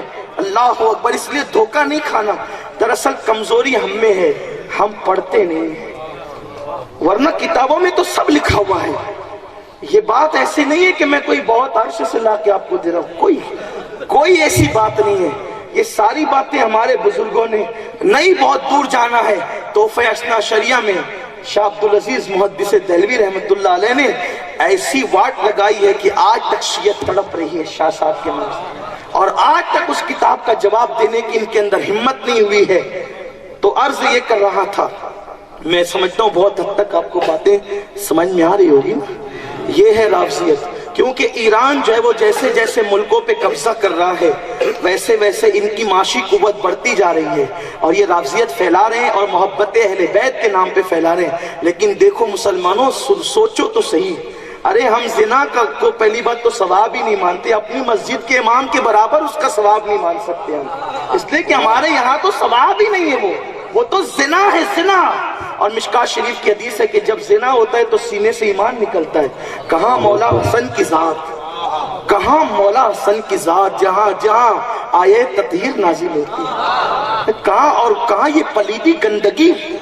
اگر منہج الصادقین کے اندر یہ بات نہ ہو تو آپ جو سزا چاہے دے سکتے، اور اگر ہے تو پھر رافضیت اسی کا نام ہے کہ تعریف کے پہلو میں توہین کرتے ہیں، گستاخی اور بے ادبی کرتے ہیں۔ سنی ہوشیار ہو جاؤ، امام نے فرمایا تھا آنکھ سے کاجل صاف چرا لے، یا وہ چور بلا کے ہیں تیری گٹری تاکی ہے، اور تو نے نیند نکالی ہے، سونا بن ہے سونا زہر ہے، سونا پاس ہے اٹھ پیارے، تو کہتا ہے نیند میٹھی تیری مت ہی نرالی ہے۔ ارے خارجی تو بالکل واضح ہے کہ وہ توہین ہی کر رہا ہے، ہم اس سے بہت حد تک ہوشیار بھی اور ہوشیار رہیں گے انشاءاللہ، لیکن یہ بھی ان کی بھی خبر رکھیے کہیں یہ تمہیں چرا نہ لے جائیں، تمہارے ایمان کو لوٹ نہ لے، اس پلید سے بھی ہوشیار رہیے اور ان پلیدوں سے بھی ہوشیار رہیے۔ تو کہنے والے نے کہا ابو بکر، فاطمہ تجھ سے ناراض ہو گئی۔ صدیق اکبر نے سنا، لیکن وہ ایسے لوگ نہیں تھے، سن لیا اچھا ناراض ہوگی تب ہم بھی ناراض ہو جائیں، اس لیے کہ وہ جانتے تھے کہ اہل بیت کی محبت کے بغیر بگڑی نہیں بنتی۔ اگرچہ صدیق امام الصحابہ ہے لیکن قرآن نے مطالبہ کیا لا اسألکم علیہ اجرا الا المودۃ فی القربى، یہی تو، کیونکہ کوئی کتنا بھی بڑا ہوگا قرآن کا جب مطالبہ آ گیا، اسی لیے تو صدیق اکبر کہتے ہیں مجھے اپنی جان سے زیادہ رسول اللہ کی جان پیاری ہے، اور مجھے اپنی اولاد سے زیادہ رسول اللہ کی اولاد پیاری ہے۔ یہ صدیق اکبر ہیں، آقا ہو کر بھی، پوری امت کے امام ہو کر بھی صدیق امام حسن کو اپنی گردن پہ نہیں بٹھاتے۔ اور ابو بکر صدیق کی گردن پہ کون نظر آتا؟ اٹھا کے پوری تاریخ پڑھ لیجئے، کبھی اپنے بیٹوں کو گردن پہ نہیں اٹھایا، چوما ضرور، سینے سے لگایا ضرور، لیکن گردن پہ اٹھایا نہیں۔ ابو بکر کی گردن پر دو ہی شخصیات نظر آتی ہیں، یا تو ہجرت کی رات نبی نظر آتے ہیں، یا مدینے کی گلیوں میں آل نبی نظر آتے ہیں۔ یہ ابو بکر صدیق، کیسے چھوڑ دے اس کا دامن؟ لوگ کہتے ہیں ابو بکر نے تو یہ کیا اور وہ کیا، ہم کہتے ہیں کیا کیا؟ کوئی ثبوت نہیں پیش کر سکتے، ثبوت ہمارے پاس ہے، جس کے پیچھے مولا علی ہاتھ باندھ کے کھڑے ہو، جس کو اپنا امام مان لیا، ہم وہاں کہاں کیڑے نکالنے جائیں گے؟ ہم علی مرتضیٰ کو دیکھ رہے ہیں، محفل کے سبھی لوگ ادھر دیکھ رہے ہیں، ہم دیکھنے والوں کی نظر دیکھ رہے ہیں۔ آپ نے کہا کہ وہ تو تقیہ کی بنیاد پہ کیا؟ میں نے کہا کہ علی کو تقیہ یاد آیا، امام حسین کو تقیہ یاد نہیں آیا؟ اگر تقیہ ہی نصف ایمان تھا تو کربلا گئے کیوں پھر؟ 6 مہینے کا معصوم بچہ قربان کیوں کیا؟ اس لیے کہ ہمارے نزدیک مولا حسین بہت افضل ہے، لیکن مولا حسین سے افضلیت مولا علی کی ہے۔ باپ بہرحال باپ ہے، باپ بہرحال باپ ہے، باپ کی عظمت ہے۔ ہم وہ لوگ ہیں کہ حسنین کریمین کو سید مانتے ہیں اور علی کو سید السادات مانتے ہیں۔ ہاں، یہ نہیں کہ بیٹے کو افضل مانا اور باپ کا انکار کرتی ہے، یہ ہمارا مسلک نہیں ہے۔ ہم وہ لوگ نہیں ہیں۔ الحمدللہ علی سید بھی ہیں اور سید السادات بھی ہیں، وہ سید بھی ہیں، سیدوں کے باپ بھی ہیں، وہ ہے علی مرتضیٰ۔ تو امام حسن اور امام حسین سے بہرحال بڑا مرتبہ علی مرتضیٰ کا ہے۔ تو یہ کیا کہ علی تقیہ کرنے لگے اور امام حسین جو ہے وہ لڑنے کے لیے نکل گئے؟ ہمارا ایمان کہتا ہے یزید پلید تھا تو حسین ٹکرا گئے، اور ابو بکر صالح تھا تو علی ہاتھ باندھ کر کھڑے ہو گئے۔ اب ہم تو نہ یزید کی طرف دیکھ رہے ہیں نہ ابو بکر صدیق کی طرف دیکھ رہے ہیں، ہم تو اہل بیت کی طرف دیکھ رہے ہیں۔ علی نے جس کو اپنا امام مانا ہم نے اس کو اپنے سر پہ بٹھایا ہے، حسین نے جس سے جنگ کی ہم نے اسے جوتے کی نوک پر رکھا ہے۔ ہماری طبیعت تو یہ ہے۔ امام علی کا نام ہے ابو بکر صدیق، امام الصحابہ کا نام ہے ابو بکر صدیق۔ پھر اس ابو بکر کو گالی کیسے دی جائے؟ آپ کہتے ہیں کہ نہیں وہ یوں ہی کھڑے ہو گئے، ہم کہتے ہیں ہم جیسا گرا پڑا، ہم جیسا گرا پڑا ہر ایک کے پیچھے نماز نہیں پڑھتے، وہ تو علی تھے۔ ارے جب سیدوں کو ہر ایک کے پیچھے نہیں پڑھا سکتے وہ تو سید السادات تھے۔ حرم والے پکڑ پکڑ کر کھڑا کرتے ہیں، ہم جیل جاتے ہیں لیکن پڑھتے نہیں۔ حیرت ہے ان لوگوں کو بھی یہ بے چینی کہ یہ کیوں نہیں پڑھتے۔ ہم کہتے ہیں کہ ہمیں مشرک کہتے ہیں تو ہم تو 1% آتے ہیں نا حج کے لیے۔ جب سارا حرم تمہارے پیچھے پڑتا ہے تو تمہیں ہماری لالچ کیوں ہے کہ تم بھی پڑھو؟ ارے جب لاکھوں پڑھتے ہو ہم 150 کو چھوڑ دیا کرو، لیکن پکڑ پکڑ کے کیوں کھڑا کرتے ہو؟ اس لیے کہ یزید کے ساتھ اگرچہ بہت ہو گئے تھے لیکن وہ محتاج تھا۔ جب تک حسین امام نہیں مانے گا امامت ہاتھ نہیں آ سکتی۔ امام حرم کو بھی تڑپ ہے، جب تک حسین امام نہیں مانے گا امامت ہاتھ نہیں آ سکتی۔ نبی کی رگوں میں نبی کا خون جن کی رگوں میں وہ تو الگ ہوئے، نادان جو سچے حسینی وہ بھی امام حرم کے پیچھے، ہر امام کے پیچھے ہم نماز نہیں پڑھتے۔ یہی تو بہت بڑا جھگڑا ہے دنیا میں۔ ہمیں لوگ اسی لیے تو تانا دیتے کہ سب کے پیچھے نہیں پڑھتے، کہا ہمیں یہ مزاج امام حسین سے ملا ہے، سب کے پیچھے نہیں پڑھتے، یہ مزاج علی مرتضیٰ سے ملا ہے۔ تو جس کی ابتدا میں مولا علی کھڑے ہو گئے اب اس کی امامت میں شک ہے، تمہیں زیادہ سمجھتا ہے یا مولا علی کو زیادہ سمجھتا ہے؟ اس لیے ہم اپنی طبیعت سے نہیں، علی نے جس کے پیچھے اقتدا کی ہم نے اسے امام مانا، اسے صحابہ کا امام مانا۔ اس لیے لوگوں صدیق اکبر کو تان نہ کرنا، آقا فرماتے میرے بعد میرے صحابہ کو تان نہ کرنا، جس نے میرے بعد میرے صحابہ کو گالی دی اس پہ اللہ اور سارے فرشتوں کی لعنت ہے، وہ جہنم کا ایندھن ہے۔ بھئی اہل بیت سے عشق کیوں ہے؟ امام حسین سے عشق کیوں؟ امام حسن سے کیوں ہے؟ سیدہ فاطمہ سے کیوں؟ علی مرتضیٰ سے کیوں؟ کیوں؟ بس ایک بات ہے، وہ ہمارے نبی کی آل ہے۔ بس ہمارے یہاں معیار نبی ہے، جو ان سے جتنا قریب ہے ہم اس کے اتنے بڑے غلام ہیں، اتنا وہاں جھکتے ہیں، جو بغض کرتا ہے اس سے لڑتے ہیں، دور ہوتے ہیں۔ نبی معیار ہے، بلکہ نبی اتنا معیار ہے کہ نبی کی نسبت پہ اہل بیت کو چاہتے ہیں اور نبی ہی کی نسبت پر صحابہ کو چاہتے ہیں۔ ان کو یوں نسبت ہے خون کی اس لیے چاہتے ہیں، ان کو نسبت ہے ایمان کی، دل کی، اور حالانکہ یہ نسبت یہاں بھی ہے، 2 ڈگریاں یہاں ہیں، لیکن ہم نسبت رسول کی بنیاد پہ۔ بلکہ میں کیا عرض کروں، حضرت مجدد الفسانی نے تو یہاں تک لکھ دیا مکتوبات شریف میں کہ میں اللہ کو اس لیے پوجتا ہوں، اس کی عبادت اس لیے کرتا ہوں کہ وہ میرے محمد کا رب ہے۔ ہم اللہ سے بھی رشتہ محمد الرسول اللہ کی بنیاد پہ جوڑتے ہیں، ابتدا وہاں سے ہوتی ہے۔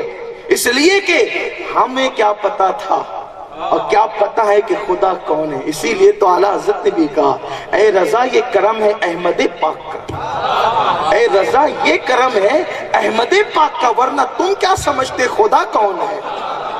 خدا کی پہچان بھی رسول اللہ، اور اللہ نے بھی قرآن میں یہی تو کہا قد جاکم برہان من ربکم. بہت لمبی تو گفتگو، سردی کا موسم بھی ہے، جاری رہے.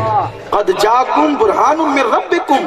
محمد اللہ کی طرف سے دلیل بن کر کے آئے. تو کیا چاند دلیل نہ تھا، سورج دلیل نہ تھا، ستارے دلیل نہ تھے، زمین دلیل نہ تھی، سیارے دلیل نہ تھی، آسمان دلیل نہ تھے، کہ اللہ نے فرمایا کہ محمد دلیل بن کر کے آگے صلی اللہ علیہ وآلہ وسلم. کہاں یہ سب تو دلیل تھے، لیکن یہ مکی دلیلیں تھی، یہ خاموش دلیلیں تھی. اسی لیے جب چاند کو خدا مانا تو چاند نے احتجاج نہیں کیا کہ میں خدا نہیں ہوں کوئی اور ہے. سورج کو خدا مانا گیا تو اس نے احتجاج نہیں کیا. تو جب یہ سب معبود ان کو بنا دیا گیا تو اللہ نے فرمایا حبیب تو جا، حبیب تو جا، اور اشارے کر کے چاند کے ٹکڑے کر کے. تو جب لوگ دیکھیں گے نا کہ معبود کے ٹکڑے ہو گئے تو پھر کہیں گے وہ معبود نہیں جو ٹکڑے ہوتا ہے، معبود تو وہ ہے جو ٹکڑے کرتا ہے. تو جب تو ٹکڑے کرے گا لوگ تیری طرف آئیں گے تو تو کہے گا معبود میں نہیں ہوں، معبود تو وہ ہے میں جس کی عبادت کرتا ہوں. تاکہ دلیل کامل تو بنے. جب تجھے دیکھیں گے تو پتا چلے گا جب عبدہو کی شان یہ ہے تو معبود کی شان کیا ہو. دیکھیں گے تجھے اور یقین لائیں گے اللہ پر. اسی لیے تو ڈاکٹر اقبال کہتے ہیں عبد دیگر عبدہو چیزیں دیگر، عبد دیگر عبدہو چیزیں دیگر، این سراپا منتظر او منتظر. سب انتظار کرتے ہیں، سب انتظار کرتے اور اس کا انتظار کیا جاتا ہے. یہ ہے وہ شان. تو صدیق اکبر رضی اللہ تعالیٰ کی بات چل رہی تھی نسبت حضور کی بنیاد پہ. یہ اہل بیت و صحابہ، اس لیے ہم دونوں سے محبت کرتے ہیں. حضور نے دونوں سے محبت کا حکم دیا، دونوں سے محبت کا حکم دیا. ان سے بھی کرو ان سے بھی کرو، اور دونوں کی محبت کو ایمان قرار دیا. لیکن یہ نہیں کہ کچھ لوگ صحابہ کا نام لے کے اہل بیت کو کہتے ہیں معاذ اللہ. دیکھو وہ حسین تو معاذ اللہ بھٹک گئے تھے، اور وہ استغفر اللہ بغض ہے نا، وہ امام مسلم کے قتل کا بدلہ لینے گئے تھے، وہ خلافت لینے گئے تھے. ہم کہتے ہیں تم نے نبی کو نہ پڑھا اور نہ نبی کی عظمت کو سمجھا. ہم تو اتنا جانتے ہیں حسین بھٹک نہیں سکتے. کیوں نہیں بھٹک سکتے؟ ہم کہتے ہیں اس لیے کہ خارجیوں تمہاری کتابوں میں بھی اور ہماری کتابوں میں بھی ہے کہ حضور علیہ السلام جب ہجرت کی صبح مدینہ طیبہ پہنچے تو ایک صحابی نے کہا حضور بہت انتظار تھا آپ کا، اب آپ آئی گئے مدینہ شریف تو میرے گھر چلیے. آقا نے کہا نہیں، میں یوں کسی کی دعوت پہ کسی کے گھر نہیں جاؤں گا، میں نے تو اونٹنی کی نکیل چھوڑ دی ہے. اس لیے کہ اگر حضور خود چلے جائے تو سینکڑوں کا دل ٹوٹتا ہے. حضور دل جوڑنے آئے تھے، توڑنے نہیں آئے تھے. تو کہا اونٹنی کی نکیل چھوڑ دی. کہا حضور اس سے کیا ہوگا؟ کہا اس سے ہوگا یہ کہ میری اونٹنی من جانب اللہ معمور ہے، یہ معمور کر اسے حکم ہوا ہے اللہ کی طرف سے. کہا کیا حکم ہے؟ اس کو جہاں جانا ہے یہ وہیں جائے گی. مجھے حیرت ہے ایک جانور پر رسول اللہ بیٹھ جائے تو اللہ اس کی حد مقرر کرتا ہے، اس کے قدم بہک نہیں سکتے. ارے جانور جہاں چارہ دیکھا بیٹھ گیا، جانور جہاں چارہ دیکھا بیٹھ گیا. ارے چارہ اگر کوئی روکنا ہی چاہتا تو حضور کی قصوہ کو عبداللہ ابن ابی کے گھر بھی وہ بیٹھ سکتی تھی، کعب بن اشرف کے گھر بھی وہ بیٹھ سکتی تھی. حضور منافقوں کے یہاں جاتے مومنوں کے دل پہ کیا گزرتی. لیکن حضور جانتے ہیں جس پر بیٹھ میں گیا ہوں، جس پر میں بیٹھ گیا ہوں اس کے قدم بہک نہیں سکتے. وہ جائے گی وہیں جو میرا میزبان ہے، وہ جائے گی وہیں جہاں میری امانت ہے، جہاں میرا خط رکھا ہوا ہے وہ وہیں جائے گی، کہیں اور نہیں جائے گی. پہلی بار بیٹھ کر اٹھ گئی، کہا یہ مسجد کی طرف اشارہ، اس زمین پہ مسجد بنے گی اور یہیں پر میرے ہمیشہ کے گھر بنیں گے. اور اس کے بعد اللہ اکبر، وہ میرے آقا علیہ السلام کی اٹھنی ابو ایوب انصاری کے گھر گئی. حضور وہاں اترے، ابو ایوب انصاری نے سلام کیا. حضور فرماتے ابو ایوب میری امانت لاؤ، ابو ایوب میری امانت لاؤ. کہا حضور کیا کہا؟ وہ جو خط تیرے پاس ہے نا وہ لا. ابو ایوب انصاری علماء یہود کا جو سردار تھا اس کی اولاد میں سے تھے اور اسلام قبول کر چکے تھے. تو وہ خط لیا، اونٹنی وہیں گئی، اونٹنی وہیں گئی جہاں اس کی منزل تھی. جس پہ رسول بیٹھ جائیں اس اونٹنی کے جانور کے قدم نہیں بہکتے. حسین کسی اونٹنی کا نام تو نہیں. وہ جانور، اللہ اکبر، جانور پہ نبی بیٹھے تو جانور کو شعور ملتا ہے. حسین پہ نبی بیٹھے نہیں ہیں، حسین کو اپنے کندھوں پہ بٹھایا ہے. ارے جس پہ بیٹھ جائے اس جانور کو یہ شعور ملتا ہے، اور جس انسان کو اپنے کندھوں پہ بٹھائے اس کے شعور کا عالم کیا ہوگا. اسی لیے تو 3 سال کے بعد بہت سے صحابہ کی اولاد نے یزید کی بیعت توڑ دی، کر کے توڑی. کیوں توڑی؟ عبداللہ ابن حنظلہ غسیل الملائکہ کے بیٹے کہتے ہیں ہم نے اس وقت یزید کی بیعت توڑ دی جب ہمیں خوف ہوا کہ یزید کے کالے کرتوت کی وجہ سے عذاب نازل نہ ہو جائے. کر کے توڑی نا. لوگ کہتے ہیں کہیں، ہم کہتے ہیں توڑی وہ نہیں دکھتا. اس انداز سے توڑی، سر کی ٹوپیاں اتار کے پھینکی، کہا جیسے ٹوپی پھینکی ہے ویسے یزید کی بیعت پھینک دی. جوتے اتار کے پھینکے، کہا جیسے جوتے پھینکے ویسے یزید کی بیعت پھینک دی. ہم کہتے ہیں قائد وہ نہیں ہوتا جو کر کے پلٹتا ہے، قائد وہ ہوتا ہے جو فیصلہ کر کے اٹل رہتا ہے. 3 سال کے بعد اور صحابہ کی اولاد کی نظر جہاں پہنچتی ہے، 3 سال پہلے علی کے بیٹے کی نظر وہاں پہنچ گئی تھی، نبی کے بیٹے کی نظر وہاں پہنچ گئی تھی. اگر ان کی نظر بھی اسی دن پہنچ جاتی تو وہ بھی بیعت نہ کرتے. جس دن پہنچی انہوں نے بیعت توڑ دی. یہی فرق تھا اس میں، یہی فرق تھا اس میں اور مولا حسین میں. جو نبی کے در پر پرورش پاتے تھے ان میں اور جو نبی کے گھر میں پرورش پاتے تھے ان میں فرق یہ تھا. 3 سال کے بعد اولاد صحابہ نے وہ دیکھا جو 3 سال پہلے حسین نے دیکھا. اس لیے کہ حسین کیا ہے؟ جب علی کا خون، فاطمہ کا دودھ اور نبی کا لعاب ملتا ہے تب حسین بنتا ہے. اس حسین کی نظر کا عالم کیا ہوگا. آپ نے حسین کو سمجھا کیا ہے؟ انسان کو بیدار تو ہو لینے دے. ہر قوم پکارے گی ہمارے ہے حسین. حسین کسی شخصیت کا نام نہیں ہے، حسین تو مذہب کی آبرو کا نام ہے، حسین تو سراپا دین کا نام ہے، حسین تو سراپا ایمان کا نام ہے.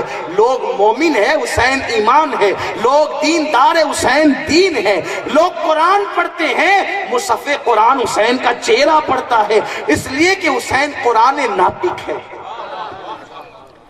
سارے صحابہ ہاتھ باندھ کے نبی کے سامنے بیٹھتے. حسین وہ صحابی ہے جو نبی کے سینے پہ چڑھتا ہے. ہے کوئی ایسا صحابی؟ ہے کوئی ایسا صحابی کی عظمت اپنی جگہ بلا فصل خلیفہ حضرت ابوبکر صدیق، ہمیں انکار نہیں، لیکن نبی کے گلشن کی اور پھول کی خوشبو جدا ہے. بلکہ اعلیٰ حضرت نے مطلب القمرین میں یوں لکھا، نبی کے جس صحابی کو پڑھو ایسا لگتا ہے سب کچھ یہی ہے، پھر جب دوسری طرف نظر جاتی تو دل چاہتا ہے یہ بھی تو ہے، پھر سب کچھ یہی ہے، پھر اور نظر جاتی ہے تو یہ بھی تو ہے. نبی نے ایسا گلشن سجایا جیسے کسی باغ میں جائیں اور طرح طرح کے پھول کھلے ہوں، جس کو دیکھو اسی میں کھو جاؤ.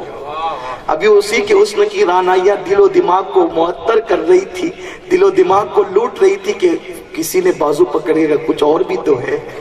ادھر رخ کیا تو کہا کچھ اور بھی تو ہے. بعد میں سورہ گلشن دیکھ کر کے کہا ہر ایک پھول دوسرے کی طرح یہاں نہیں ہے، بس یہی گلشن ہے. بلا تشبیہ بس میرے رسول نے ایسا باغ سجایا جس میں ابو بکر جیسا کھلا، عمر جیسا کھلا، عثمان جیسا کھلا، علی جیسا کھلا، سعد و سعید، طلحہ و زبیر، عشرہ مبشرہ، اہل بیعت رضوان، اہل بدر، اہل احد، اہل خندق، سابقون الاولون، پہلے آنے والے، بعد میں آنے والے، ساتھ میں حج کرنے والے، حتیٰ کہ ایک نظر دیکھنے والے. ایسے گل بنائے نبی نے جس کو دیکھو وہ اپنی مثال آپ ہے. ایک کا رنگ دوسرے میں نہیں، ایک کی خوشبو دوسرے میں نہیں. اسی لیے جب حضرت ابو بکر پہ بولتے ہیں تو ایسا لگتا ہے سب کچھ یہی ہے. اور بات جہاں مطلق افضلیت کی آتی ہے وہاں صدیق اکبر ہے، لیکن جزوی فضائل نبی نے سب کو الگ الگ عطا کیے، وہ ایک الگ تفصیل ہے. بات بہت دور سے دور جاتی ہے، پھر ہم باغ فدق کی طرف آتے ہیں اور اسی پہ گفتگو ختم کرتے ہیں. فدق سے شروع کیا تھا، فدق پر ہی ختم کر دیتے ہیں. تو اس شخص نے کہا ابو بکر، یہ بات چل رہی تھی، ابو بکر فاطمہ تم سے ناراض ہو گئی. صدیق کے حضور کی تربیت تھی، اس لیے کہ صادق اس کو کہتے ہیں جو واقعہ بالکل من نون بیان کرے وہ صادق ہوتا ہے، اور صدیق اس کو کہتے ہیں وہ جو کہہ دے وہی ہو جاتا ہے، اس کو صدیق کہتے ہیں. اور میرے آقا نے اس اپنے غلام کو صدیق نہیں صدیق اکبر بنایا تھا.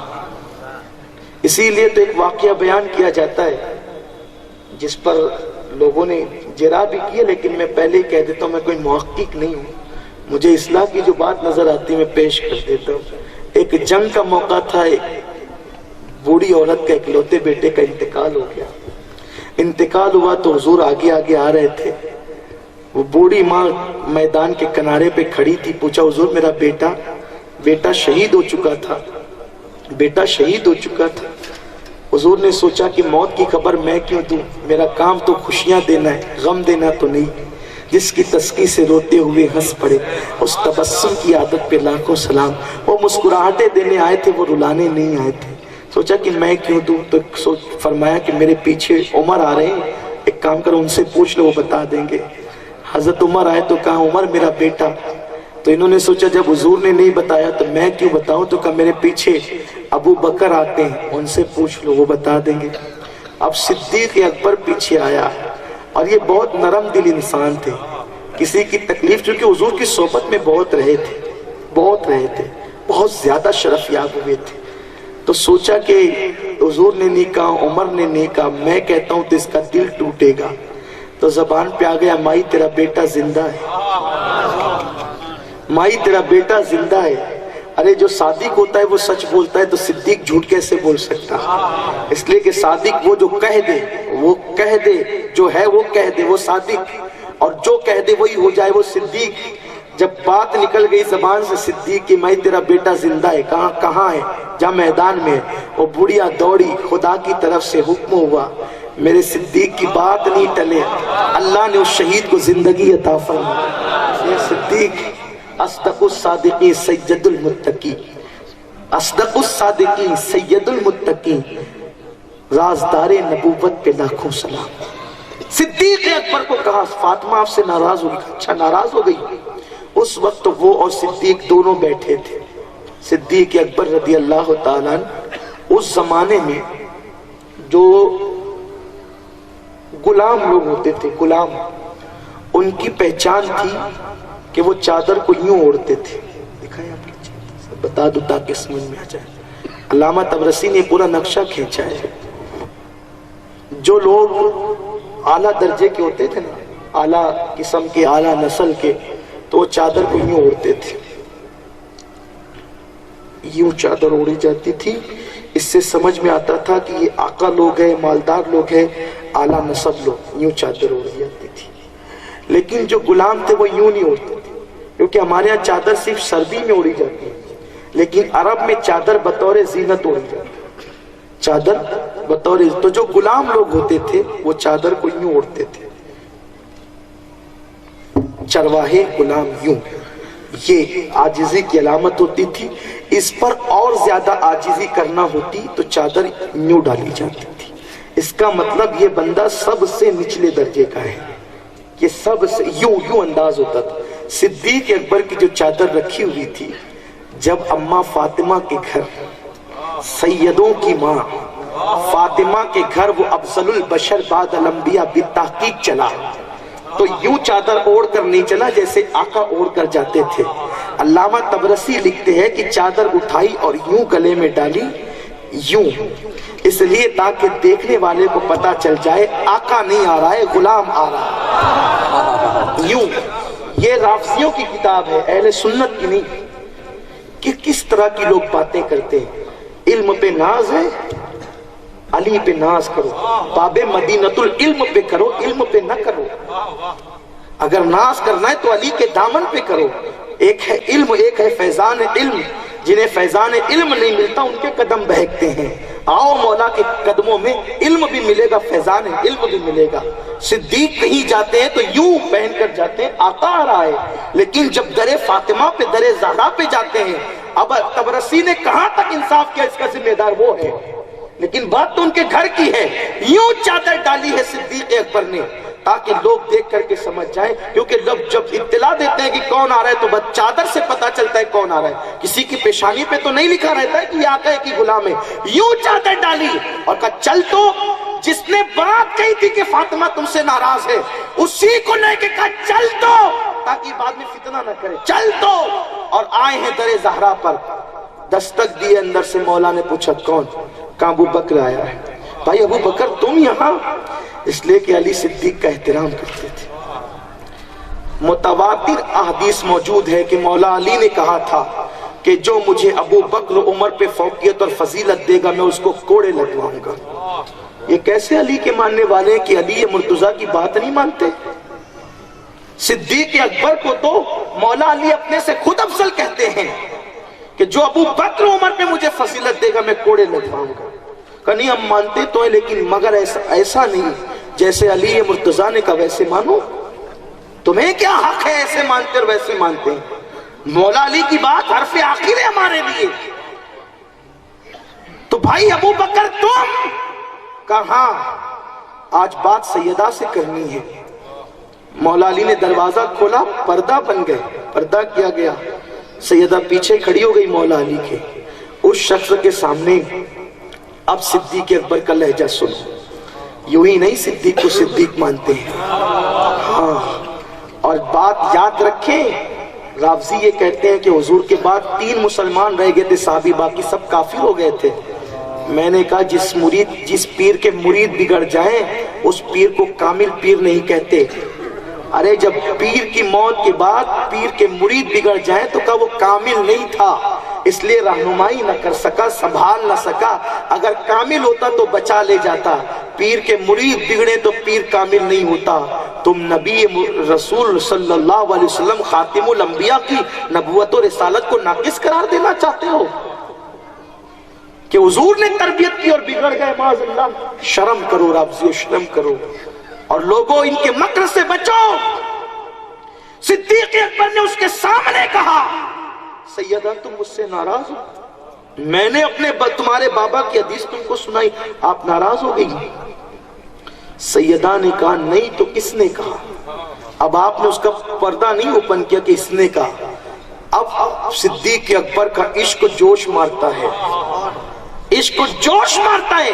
تبرسی لکھتے ہیں کہ جب سیدہ نے کہا نہیں تو کس نے کہا، تمہاری کتاب بتا رہی ہے نہیں تو کس نے کہا، سیدہ کہہ رہی ہے نہیں کس نے کہا.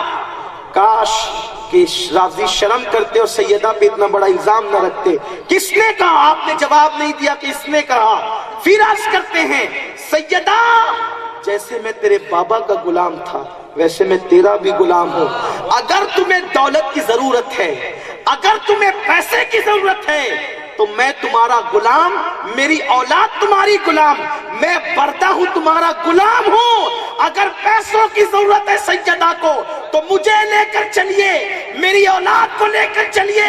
مدینے کے بازاروں میں جیسے غلام بکتے ہیں ابو بکر کو اس کی اولاد کو بیچ دیجئے.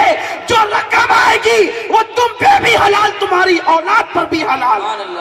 یہ ابو بکر صدیق ہے. اس شان سے پیار اور محبت کی اہل بیت سے ہم حقیقتوں کو جانتے ہیں، ہم انہیں نہیں چھوڑ سکتے. اور لوگ قیامت میں دیکھیں گے انشاءاللہ، دیکھیں گے انشاءاللہ، کیونکہ یہ ان کی محبتیں بڑی عظیم تھی. آپ کو بتاؤں، شیعہ کہتے ہیں ہم 12 امام کو مانتے ہیں، ہم کہتے ہیں صرف 12 کو نہیں، ہم نسل پاک کے بچے بچے کو مانتے ہیں. نسل پاک کے بچے بچے. اسی لیے تو امام اہل سنت ایسے آدمی کو پالکی میں بٹھا کے اٹھا کے لے کر چلتے ہیں نہ جس کے علم کے بارے میں پتا، نہ جس کے تقوی کے بارے میں پتا، نہ جس کی پرہیزگاری کے بارے میں پتا.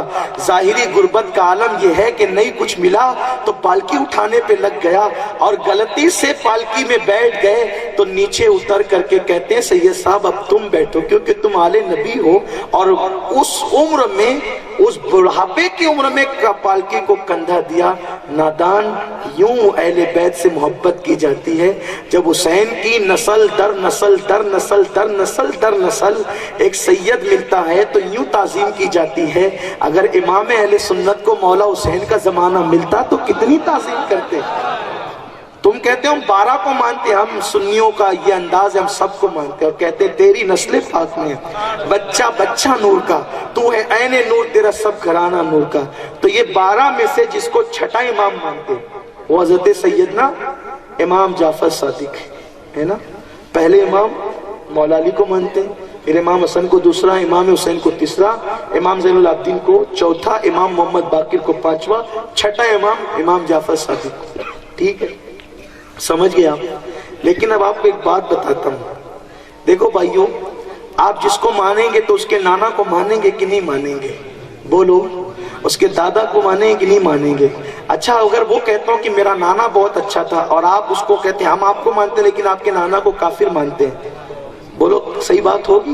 نہیں ہوگی نا۔ تب آئیے، دراصل یوں ہوا کہ جس وقت ایران فتح ہوا تو فتح ایران میں ایران کے بادشاہ کی 2 بیٹیاں اور تقریباً 60 ان کی کنیزیں، 2 بیٹیاں اور 60 کنیزیں وہ مال غنیمت میں لائی گئی۔ اور بھی کنیزیں تھی لیکن یہ خاص بادشاہ کے محل کی تھی۔ تھک گیا آپ لوگ؟ وہ اختتام کی طرف ہی جا رہا ہوں، لیکن ایک تاریخ آپ کو پتا چلے، آپ کو سمجھ میں آئے گا کہ ہم اہل سنت کتنی سچائی رکھتے ہیں اور اوپن رکھتے ہیں۔ الحمدللہ ایسا نہیں، ہمارے یہاں تقیہ نہیں ہے، تقیہ ہمارے یہاں کفر ہے۔ اگر کوئی یہ بھی کہنا کہ میں آج سے 10 سال کے بعد کافر ہو جاؤں گا تو ہمارے فقہ کہتے وہ آج ہی ہو گیا، اس لیے کہ دین کو تمہاری ضرورت نہیں ہے، تمہیں دین کی ضرورت ہے۔ ایمان کو تمہاری ضرورت نہیں ہے، تمہیں ایمان کی ضرورت ہے۔ حق تو فاروق اعظم کے دور میں وہ 2 بیٹیاں تھی بادشاہ کی، اور اس کے بعد جو ہے وہ ایک کا نام تھا شہر بانو، اور اسی طرح بانو کے نام سے اس وقت میرے ذہن سے وہ نام نکل رہا ہے، درمیانی گفتگو میں نام یاد آئے گا تو عرض کروں گا۔ فاروق اعظم کا دور ہے، یہ دونوں بیٹیاں، اس میں سے جو بڑی بیٹی ہے جس کا نام شہر بانو ہے، وہ سر سے لے کر پیر تک سونے میں لگی ہوئی، اور یہ ہے بڑی غیرت مند، اور ہے اس کی چھوٹی بہن ساتھ میں۔ تو یہ اپنی ایرانی زبان میں جو جی میں آتا ہے غصے میں کہتی ہے۔ فاروق اعظم نے اس لڑکی کا غصہ دیکھا تو کہا کہ یہ لڑکی جو ہے نا بڑی بہادر غیرت مند نظر آتی ہے، ذرا یہ کیا کہتی ہے سنو کوئی۔ تو کسی فارسی جاننے والے نے، ایرانی جاننے والے نے سنا تو کہا حضور یہ کہتی ہے کہ اللہ ہمارے باپ داداؤں کو برباد کرے، تباہ کرے، ہم نے کبھی گھر چھوڑ کے آنگن نہیں دیکھا تھا۔ تھی بادشاہ کی بیٹیاں تو کہتی ہے کہ گھر چھوڑ کے کبھی آنگن نہیں دیکھا تھا ہم نے، مسلمانوں سے جنگ کی، نامردی کی اور ہمیں پکڑا دیا، بھاگ گئے، وہ تو تباہ ہو جائے، برباد ہو جائے۔ آج ہمیں لوگ بے پردہ یوں دیکھیں گے، اس لیے کہ بہت سارے گھرانوں میں لوگ کافر بھی ہو کر پردے کی پابندی کرتے۔ خود ہمارے ملک ہندوستان میں بہت سارے ایسی برادریاں ہیں کافر ہیں لیکن اپنا چہرہ وہ چھپاتی ہیں، یعنی ہر جگہ کی تہذیب الگ الگ ہوتی ہے، باغیرت لوگوں کی تہذیب ایسی ہوتی ہے۔ کافر ہونا ایک الگ عنوان ہے اور جو ہے وہ اپنے آپ کے اندر اپنی غیرت رکھنا ایک الگ عنوان ہے۔ تو ہمارے باپ دادا تباہ و برباد، انہوں نے کیوں لڑا مسلمانوں سے اور نامردی کر کے بھاگ گئے اور ہمیں یوں پکڑا دیا۔ اب ہمارا کیا ہوگا جنہوں نے کبھی گھر چھوڑ کے آنگن نہیں دیکھا اور اب ہم لوگوں کے سامنے یوں پڑے ہوئے ہیں۔ تو تب فاروق اعظم کو جب بتایا گیا تو کہا یہ کوئی معمولی خاندان کی نہیں ہے، اس کا مطلب یہ بادشاہ کے گھر کی ہے۔ پوچھو یہ کون ہے؟ تو بتایا کہ میں اور یہ بادشاہ کی بیٹی ہے۔ اچھا بادشاہ کی بیٹی ہے؟ تو فاروق اعظم نے کہا ان کو لاؤ یہاں۔ ان کو بلا کے لایا گیا تو آپ نے اس کو اوپر سے نیچے تک کے ایک نظر دیکھا اور کہا کہ یہ چونکہ ہے بادشاہ کی بیٹی تو جیسے گھرانے کی بیٹی تھی، اعلیٰ گھرانے کی، سطوت کے اعتبار سے، بظاہر عزت کے اعتبار سے، ویسے ہی اعلیٰ گھرانے کی بہو بھی بننی چاہیے۔ تو کسی نے کہا کام کرے عمر آپ اس کو اپنے حرم میں رکھ لیں۔ کہا کہ میں بوڑھا ہوں، میری عمر اب بڑھاپے کی طرف ہے اور یہ جوان ہے، اس لیے اس کے لیے اس کے حق کے مطابق انتخاب ہونا چاہیے۔ یہ جیسے حسین ہے ویسے حسین شوہر بھی ہو، جیسے اعلیٰ خاندان کی ویسے اعلیٰ خاندان کا بیٹا بھی ہو۔ تو کہا کون ہوگا؟ تو آپ نے کہا کہ حسین کہاں ہے، حسین کہاں ہے۔ اور اس کے بعد اس کی پیشانی دیکھ کر حضرت عمر کہتے ہیں لوگوں دراصل اس کی پیشانی میں مجھے اللہ کا نور چمکتا نظر آ رہا ہے، اس کی پیشانی میں اللہ کا نور دیکھ رہا ہوں اور مجھے امید ہے کہ اس کے بطن سے اللہ ایسا لڑکا پیدا کرے گا جو عابدوں کی زینت ہوگا، جو عبادت گزاروں کی زینت ہوگا، اس لیے اس کا نکاح حسین کے ساتھ کیا جاتا ہے۔ اسی لیے علی ابن حسین جو مولا حسین کے بیٹے ہیں، جن کو علی اوسط بھی لوگ کہتے ہیں، ان کا نام علی ابن حسین ہے، ان کا اصل نام علی ہے اور ان کے ابا کا نام حسین ہے، ان کو لوگ زین العابدین کہتے ہیں۔ یہ زین العابدین پیدائش سے پہلے یہ لقب امام زین العابدین کو حضرت عمر نے عطا فرمایا تھا۔ اگر شیعو اتنی چیڑ ہے ہمارے عمر سے تو امام زین العابدین کو پھر زین العابدین کیوں کہتے ہو؟ یہ لقب تو حضرت عمر ابن خطاب کا دیا ہوا ہے کہ میں عابدوں کی زینت کو اس کی پیشانی میں دیکھ رہا ہوں، عابدوں کی زینت کو اس کی پیشانی میں دیکھ رہا ہوں، تو میں چاہتا ہوں کہ وہ بچہ تو حسین ہی کے گھر پیدا ہو۔ اور پھر نکاح کیا۔ جب نکاح ہو گیا تو آپ مولا حسین کے حرم میں گئی اور اللہ نے حضرت امام زین العابدین کو پیدا کیا، یہ بات خاص طور پہ۔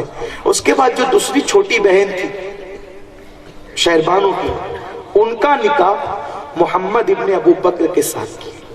محمد ابن ابو بکر کے صدیق اکبر کے بیٹے محمد ابن ابو بکر، کیونکہ حضرت ابو بکر کے احسانات تھے بہت، تو ان کے بیٹے کے ساتھ چھوٹی بہن کا نکاح۔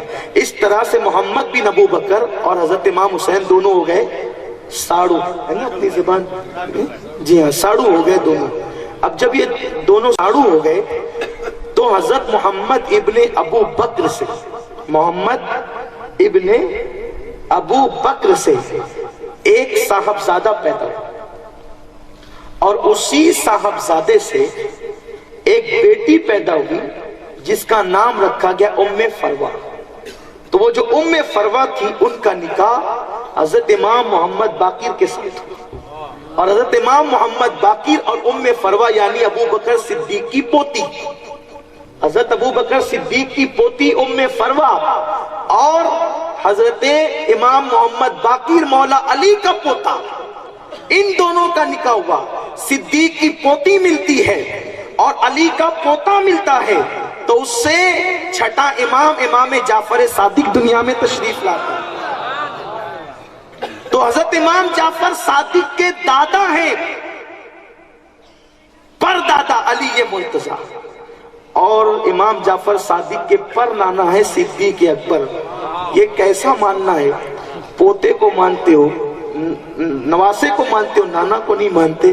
اور یہ بات ہماری کتابوں میں صرف نہیں ہے، شیعوں کی کتابوں میں بھی ہے، خود طبرسی نے بھی لکھا، صاحب کافی نے بھی لکھا یہ چیزیں۔ اب بتائیں مسلمانوں کہ صدیق اکبر کب پر نواسا امام جعفر صادق ہے جس نے سنیت پر زندگی گزاری ہے، جس نے سنیت پر، تم کیسے شیعہ ہو گئے، تم کیسے رافضی ہو گئے؟ اس لیے اللہ تعالیٰ لوگوں کو نیک توفیق عطا فرمائے۔ جو محبت اہل بیت ہم سنیوں کے سینے میں ہے، وہ محبت اہل بیت کسی کے سینے میں نہیں ہو سکتی۔ آخری حدیث پڑھ دوں، اور یہی محبت ہمیں جنت میں لے جائے گی انشاءاللہ۔ اور جنت میں کہاں پہنچیں گے؟ حضور علیہ الصلوۃ والتسلیم فرماتے ہیں علی، فاطمہ، حسن، حسین ہم پنجتن جنت کے ایک درجے میں ہوں گے۔ تو پنجتن ایک درجے میں ہوں گے، تو انہوں نے اس کی حضور ہمارے محبت کرنے والے کہاں ہوں گے؟ آقا فرماتے ہیں علی، فاطمہ، حسن، حسین جو تم سے محبت کریں گے، جہاں میں محمد ہوں گا جنت کے اسی درجے میں ان لوگوں کو بھی داخل کیا جائے۔ یہ ہے۔ ایک دن صدیق اکبر مولا علی کو دیکھ کے مسکرانے لگے۔ توجہ فرمائیں، آخرت کا سوال ہے۔ صدیق مولا علی کو دیکھ کے مسکرا رہے۔ علی نے پوچھا ابو بکر کیوں مسکراتے ہو؟ ارشاد ہوا علی، حضور نے مجھے خبر دی کہ پلسرات سے وہی پار ہوگا جس کو علی چٹھی دیں گے، پلسرات سے وہی پار ہوگا جس کو علی چٹھی دیں گے۔ اب مولا علی مسکرانے لگے۔ کہا علی اب تم کیوں مسکراتے ہو؟ تو کہا تم کو کہا نا کہ جس کو علی چٹھی دے گا وہی پلسرات سے گزرے گا ورنہ کٹ کے گرے گا، اور مجھے کہا علی خبردار اس کو کبھی چٹھی مت دینا جو میرے ابو بکر کا دشمن ہوگا۔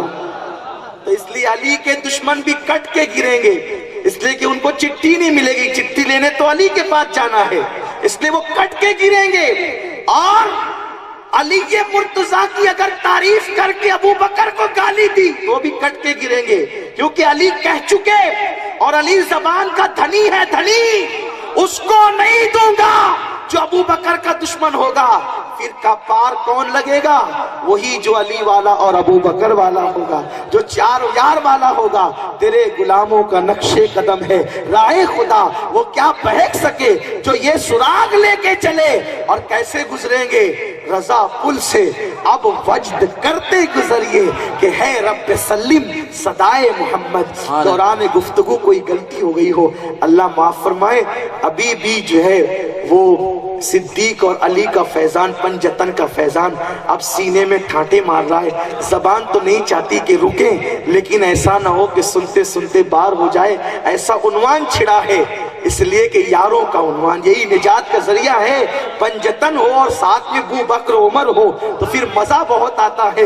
تو اہل سنت کا ہے بیڑا پار، اصحاب حضور نجم ہے اور ناؤ ہے. اطرت رسول اللہ کی زبان روکتے نہیں رکتی، لیکن پھر انشاءاللہ کبھی لوگوں پہ بار نہ ہو جائے. اس لیے کہ میں بیان کرتے کرتے اتنا گرم ہوا ہوں کہ پسینے آتے ہیں، لیکن تم ٹھنڈی میں بیٹھے ہو، اس کا احساس ہے. اللہ اس کا بہتر صلہ تمہیں عطا فرمائے گا. دعا کرتا ہوں کہ اللہ ہمیں صحابہ اور اہل بیت کے دامن پہ قائم رکھے، اسی پہ زندگی دے، اسی پہ موت عطا فرمائے. دوران گفتگو اگر کوئی غلطی ہو گئی تو اللہ معاف فرمائے.